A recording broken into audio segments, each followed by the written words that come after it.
Hi there, my name is Mike Ram, and I want to talk to you about getting people to unite around one single idea. Um, on Saturday afternoon just past, England played a football match in the World Cup against Sweden.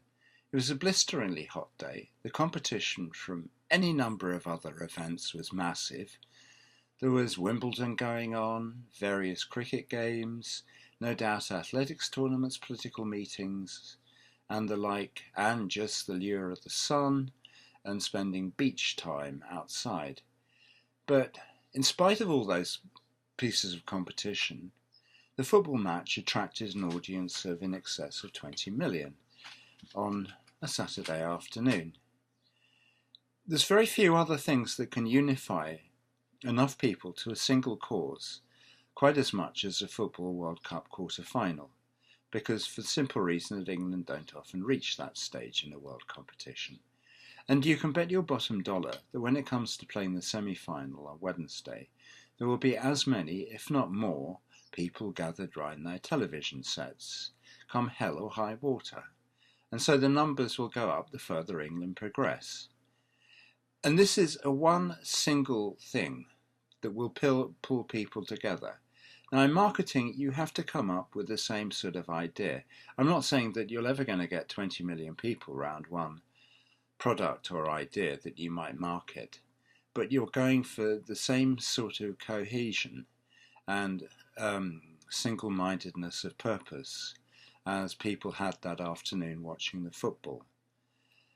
Now, Russell Brunson talks about getting people around a single idea as though it were a flag in order to unite them so that they can win. And he does this in his own marketing in a very, very individual way and a very successful way. But basically, the purpose of what I'm saying is to say that if you can come up with an idea that has anything like the cohesive and force and the compelling nature of a football World Cup quarter-final, then you're on to a winner. It's just a matter of finding what idea does that to people.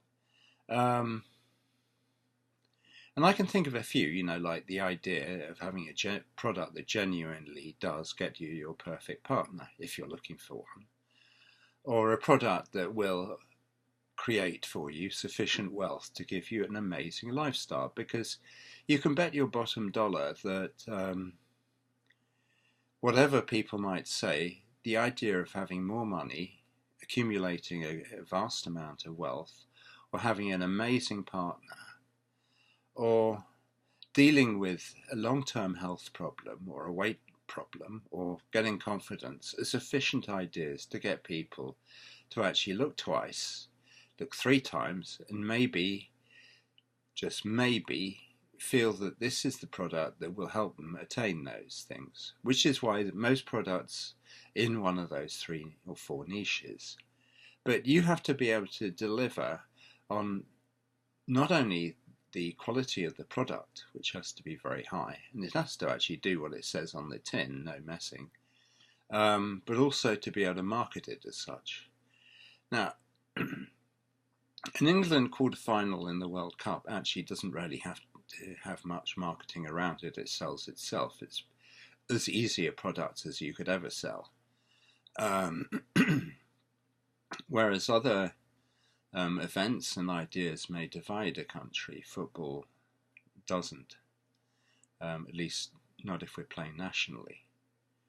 And it's important to actually be able to put across the ideas you have for your product in such a way that you get a sufficient number of people to be interested to look at what you're selling and hopefully go and buy it or accept, the offer of a free product in the first place, which gives them one amazing idea that will help their lives improve in quantifiable terms or terms of quality. And really that is the basis of what you have to do. I often look at the process of marketing as rather like preparing a meal for a dog. And the meal, again, for a dog sells itself, because any dog worth its salt knows that if you're in the kitchen playing around with its food dish, having opened a can, that in any moment now they're going to be presented with a full bowl of food, which will obviously disappear in a fairly short space of time. And the marketing process of it has to move the narrative forward so that the dog is actually drooling on the floor and there are two large puddles of saliva gathered there while the dog waits in anticipation for the meal to come. Now, the meal may not actually be that great, but the dog's experience is that it's the best thing that's ever happened to him, that's about to happen to him again. Therefore, it will accept the meal under pretty well any circumstances. And by the time you give the meal to the dog, it's already half eating it. You know, its snout is in the trough before the dish hits the ground, which you put there, having obviously made sure that it begged for it once more. Poor creature. I mean, rarely what we do to our dogs that we wouldn't do to ourselves, just to make sure that we show them who's master, but that's another story. Anyway, if you've got a product which is going to make a customer drool on the floor, leaving huge pools of saliva, and it does it to enough customers, then you've got a winner. And that's really what it's about, gathering enough people around an idea or a cause that unites them enough, and having enough people and then taking the whole lot to that point where they're all drooling on the floor, leaving huge pools of saliva. Anyway, if you like this video, please leave a like, make a comment. If you thought it wasn't very good, then leave a dislike, obviously.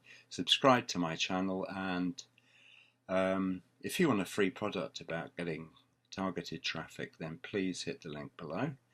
And I'll see you in the next video. Till then, be well.